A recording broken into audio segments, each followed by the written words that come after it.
Welcome to Design Your CEO Life. I'm your host, Shay Cannon.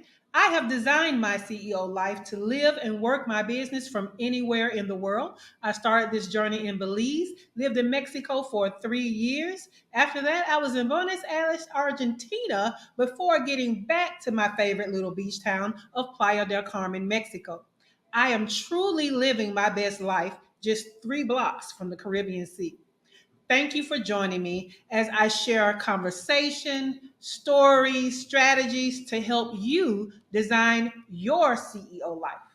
This is episode 3.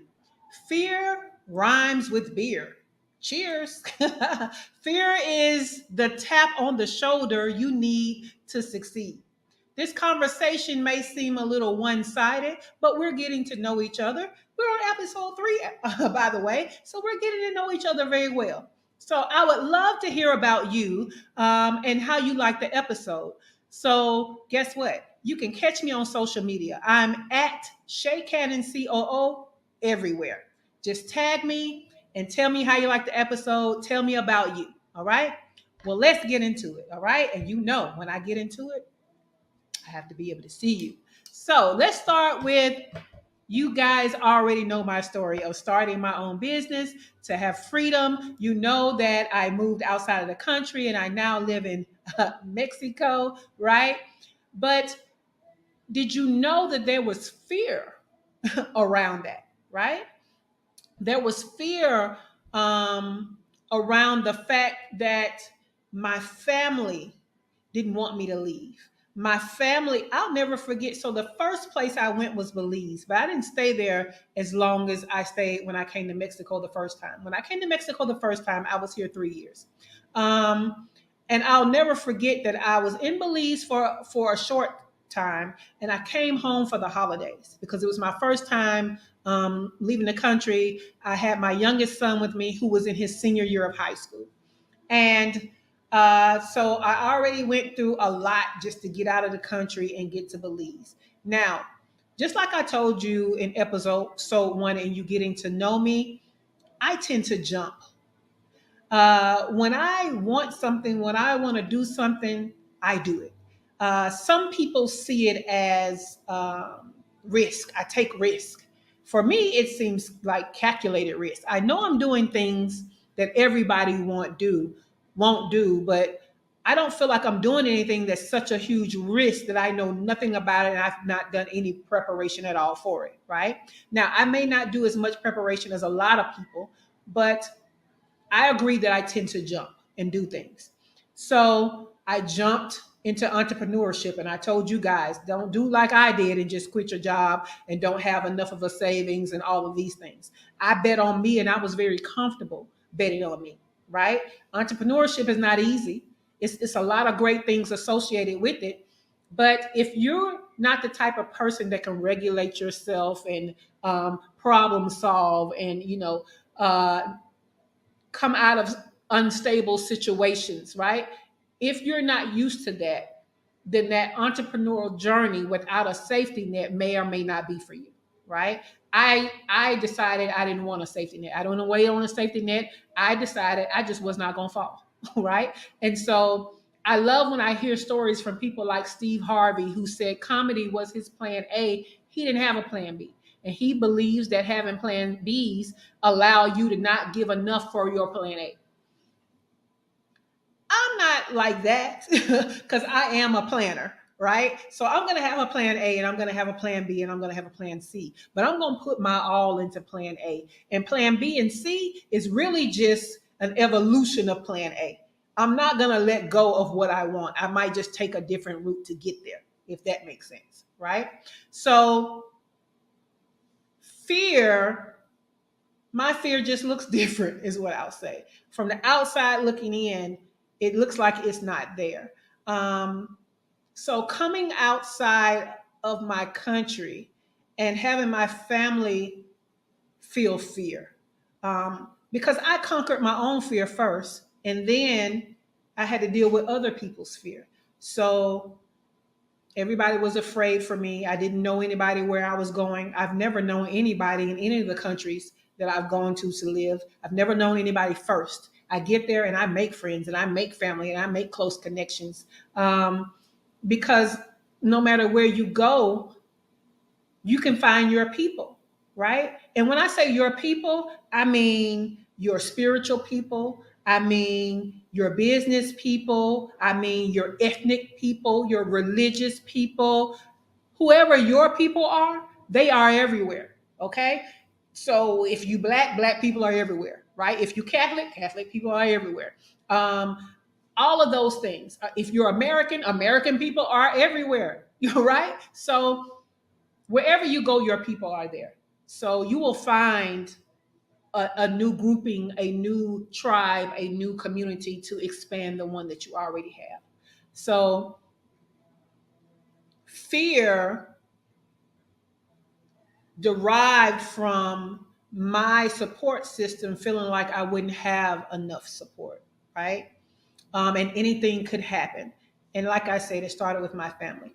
Again, they kind of got over the Belize thing because I was there, what, like 3, 4 months. And then I came home for the holidays. I was home for about a month. And then I left back out to come to Mexico. And I remember my grandmother just having a lot of anxiety around it.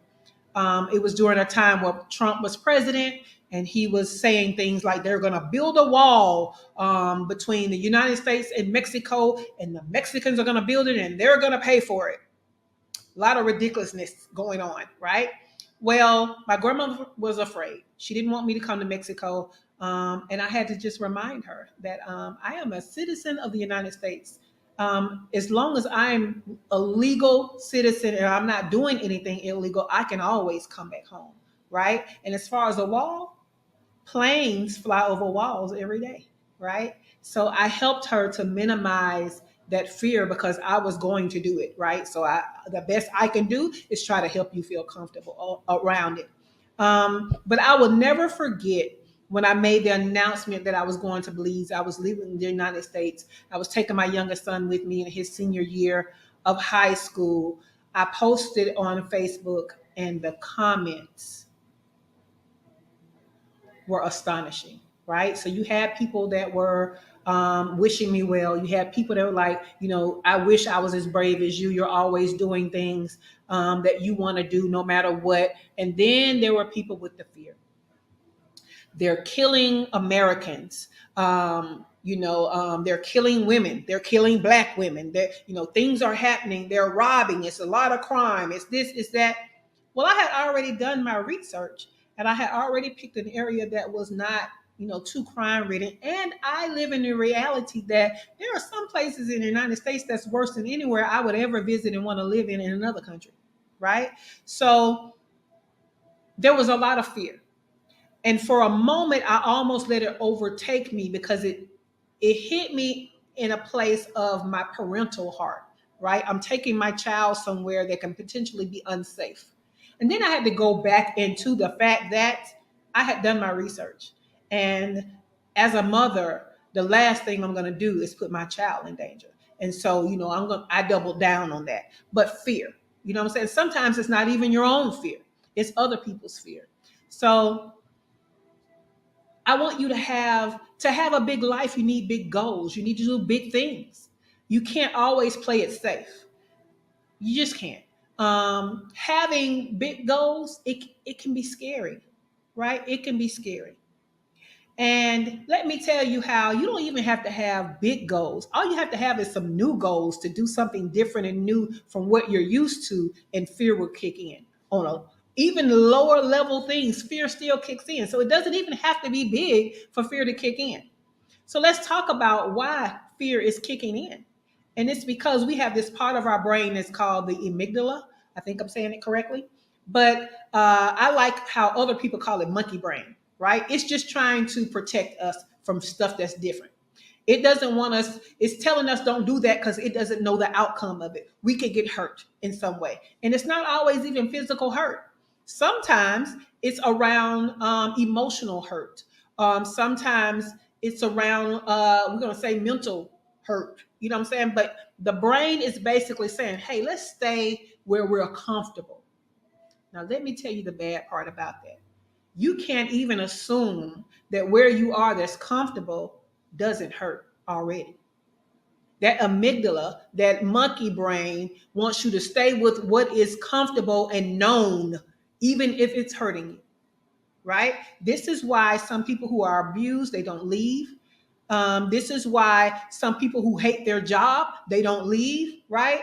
Because they would rather stay with the evil that they know than to go out and possibly hit an evil that they don't know. Rather than believe that if you leave the evil that you know, you can find better for yourself, right?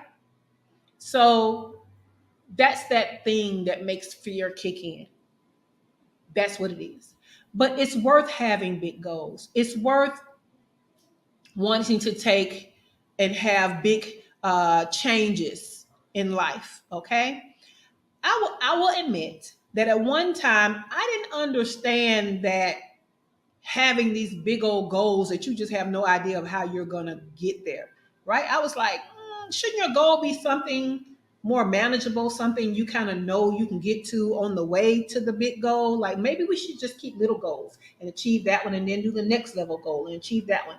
I didn't understand why we picked the big goal and that's what we're supposed to, believe in. It just didn't seem real to me until one day it clicked in that and it's funny because all my life I've kind of heard it, and I bet you've heard this saying too: reach for the moon and you'll, if anything, you'll land among the stars, right? Okay, kinda like that's cute, that sounds good.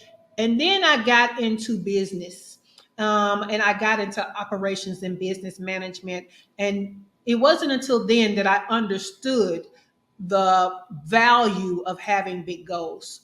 And again, you know in my fractional chief operating officer services, all of my clients have revenue goals, right? In my coaching, I help people specifically get to their first six figures and beyond. So there's this monetary goal on both ends of what I do. So let's just take the six-figure goal, right? That's $100,000. Now, if you start a business and you say your goal is to make $100,000 in a year, you may not know how you're going to get there. But we can start with the goal and start to break that down to create the plan to get there.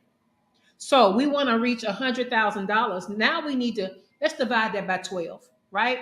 How much is that in a month? It's a little over $8,000 a month, right?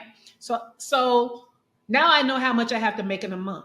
Now to make that real, I have to understand what is my offer and how is it priced. Now, how many of those do I have to sell to make the $8,000 a month? So you see how we're getting a plan, right? We started with this big goal that we didn't know how to, but once you break it down, right? Make the biggest goal, then break it down, and let's start achieving these little portions that we broke down. Let's not make the breakdowns the goal, because what's going to happen is if you achieve it, you still really haven't achieved anything, right? So we can have milestones on the way to our goal, but we're going to keep our big goal and hit the milestones to get to it.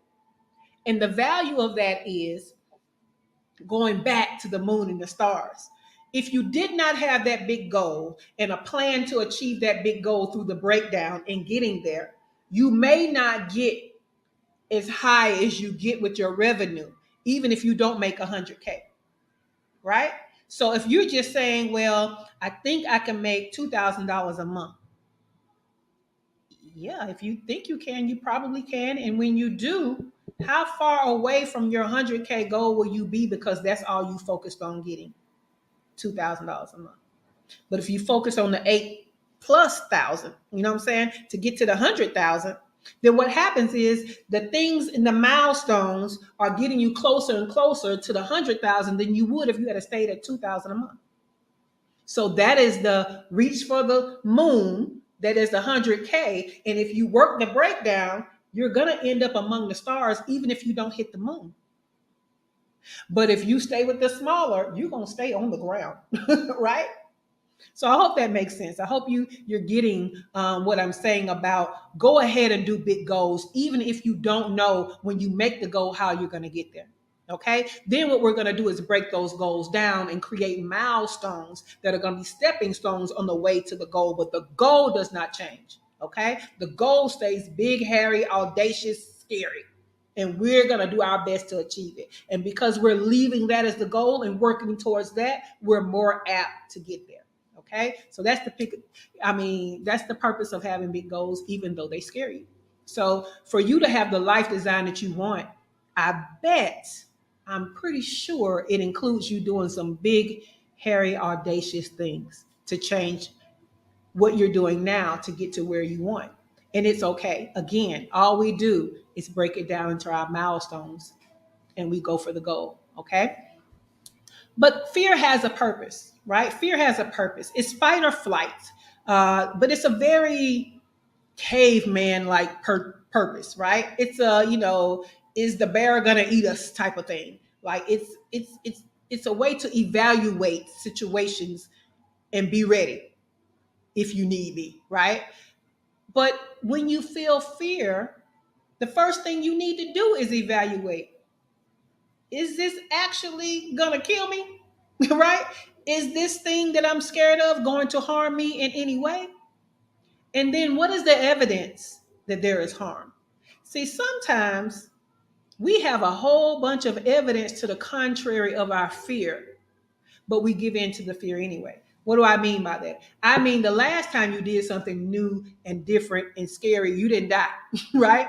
The last time you did something big as a goal that with a little risk, right? No harm came to you. In fact, you kind of elevated.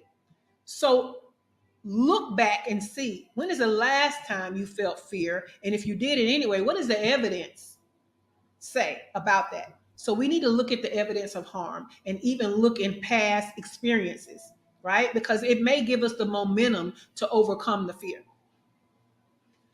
And sometimes, just sometimes, the change that you fear, maybe it's not an outright no, right? Maybe it's not a no, don't do it. Maybe it's a yes, but with specific terms, right? Maybe it's a yes with specific restraints and requirements. And that's a step better than just a no. So consider that too. So, what triggers fear? The biggest trigger to fear, I believe, is the unknown. It's the unknown. People fear the unknown. I mean, we go back in history. This is why we had the Salem witch trials. This is why people don't accept all kinds of forms of religion. This is why people stay in their comfort zone. They fear the worst about the unknown, even though there's no evidence to it, right? So, my biggest weapon against fear, and I want you to consider putting this weapon in your arsenal, and that is educate yourself and get informed. Educate yourself and get informed. And when you educate yourself, reevaluate the level of fear, because it either may be no fear now, or maybe your fear has ticked down some levels and it's manageable. Okay? So I like to say I fight fear with familiarity. Now that Alabama came out, and I don't even know I said that right. Familiarity, you know what I mean? Being familiar with something. Get familiar with something, okay? Um, so the more familiar you get with things, the more you know, the less there is to fear because you've informed yourself. Going back to the story about Belize and the Facebook post and people saying, that they were afraid and that I should be afraid and that I shouldn't go. I had to go back to how I educated and got familiar with Belize, especially the area that I was going into, to come out of the fear that they put me into, right? I had to go back and reinforce myself with the research, the education, and the information. So a huge tool and weapon against fear is education, information, okay? Now, again, I am definitely one that jumps. I do things. I see it as calculated risk, but people on the outside looking in see it as I'm fearless. A lot of people think I'm fearless. I don't think I'm fearless. In fact, I know that I'm not fearless because I have fear. I'm human and I definitely have fear. Um, some of the things that make people think that I'm fearless is, even during a time growing up as a little black girl in the South, and there being this connotation that black people don't swim. I was like a mermaid, so I definitely jumped in the water and learned to swim. I've experienced camping where you're just out in the woods and and slept good. I slept like a baby, as they say, right? But I like to try new things. I take chances in love. I've been married 3 times, but I will take a chance on love because all the things I take a chance on, it's because something I want is on the other side of that chance. And so I'm willing to take the chance to get what I want, right? I put myself out there to do new things and explore new things, and I'll do it by myself. I don't always need anybody to do it with me. I moved from Alabama to Georgia when I had been in Alabama all of my life. And, I knew a few people in Georgia, but I wasn't going there, like I didn't keep up with them enough to know where they were in Georgia. I just know at one time they had moved to Georgia. So it's not like I had friends that I had immediate access to. So there was that. You already know my story that I bet on myself and became a full time entrepreneur without a safety net. Of course, a bigger part of my story and my life design is I moved from the United States to abroad. And this is the funny thing, y'all. And I don't think I've mentioned this before in former episodes, but I have been living in Spanish speaking countries for 5 years, and your girl still don't know Spanish that good. I don't. I speak one word and two-word phrases. I talk like a toddler when it comes to Spanish. I speak like a toddler. I can definitely understand more than I can speak, and I can speak more than I can um, well, I think I'm saying it wrong. I can read more than I understand, and I can speak more than I understand, or I can understand more than I speak. One of those, right? But I definitely know my food words and my and my drink words, right? I know how to function, but I also live in a tourist area, so I don't necessarily need that much Spanish. But everywhere I've gone to a new country with no friends, no family, and didn't know the language fully. Okay, but I am still not fearless. I just do it anyway. I'm a rebel. I want what I want, and when I want something, I don't let anything stop me, not even me. So I want you to think about it because I don't want you to let fear to stop you because the life that you want may be on the other side of fear. So do it anyway. If there is no evidence of harm, do it anyway. If hmm, if you know everything you want or what you need is on the other side of that irrational fear, do it anyway. If you know what you want or what you need takes something different than what you're currently doing, do it anyway. Yeah, do it anyway. So as you know, I'm a CEO, and we're talking about CEO, design your life. As a CEO, I provide award-winning fractional chief operating officer services to an exclusive clientele of 7 and 6 figure CEOs. I've been featured in Time Magazine, Delta Airlines, Thrive Global, and more. In my coaching, I help solo and entrepreneurs to stop spinning their wheels, struggling to get to their first 6 figures in business. If that's you, I'd like to invite you to my free community. It's a free group where we build community, we create collaborations, and we have conversations to provide you with transformational business growth. So go to shaycannon.info/group and join us. That's all for this episode, y'all. It's been a pleasure having you tune in. So, CEO, go design a life worth living. Bye for now.